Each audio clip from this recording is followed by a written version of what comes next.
Oh, hey. I was just listening to some music. It's because music is my passion in life. It's what I love. I love listening to it. I love everything about music. I started thinking, what's one of the most popular ways people listen to music? Off of CDs. And honestly, I never knew how CDs worked. So, my project is about CDs and how they work.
So first, let's understand the material of the CD and how it's made. The CD width from the bottom to the top, the thickness is 1.2 millimeters, so it's very small, it's very thin. The bottom of the CD is made out of polycarbonate plastic. On top of that is a thin layer of aluminum.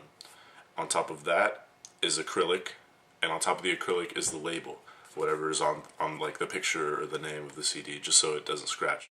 There are lots of different formats to use when storing data on a CD. The two most common ones are CD-DA, which is audio, and CD-ROM, which is data. CDs like this typically hold 700 megabytes of data, which is a lot of music if you're gonna have MP3s. If it's going to be an audio CD, then they typically hold around 70 to 80 minutes. CDs have a single track of data. They run from the inside and they spiral out all the way to the outside. Now, that being said, you don't necessarily have to have a circle shape for a CD to work.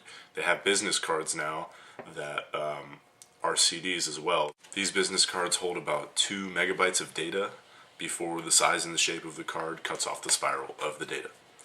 The spiral of data on a CD is 0.5 microns wide.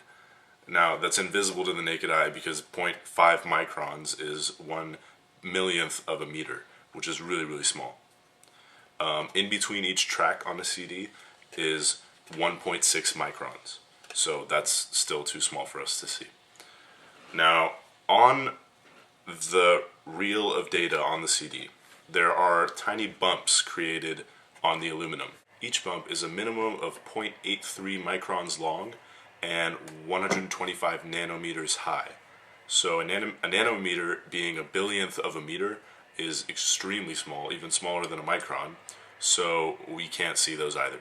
Because of the incredibly small dimensions of the bumps on the CD, if you could lift the data track off of a CD and stretch it out in a straight line, then it would be 3.5 miles long. Now, to read something that small and precise, you need a really, really advanced mechanism, which we call a CD player.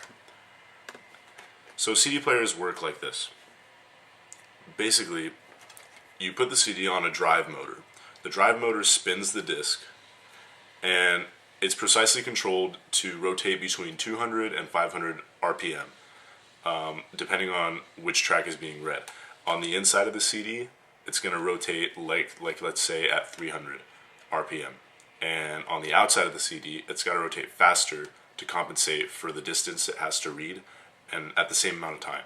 So the primary job of a CD player is while the CD is spinning, like this, there's a laser on the bottom that goes up, and every time it hits a bump in the aluminum, that bump reflects the laser back down into an electronic sensor.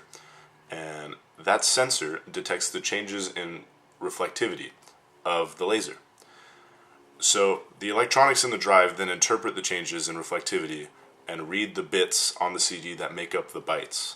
Once you have the bytes, then those are then transmitted into analog signal, which are run through an amp and then a speaker, and you have music.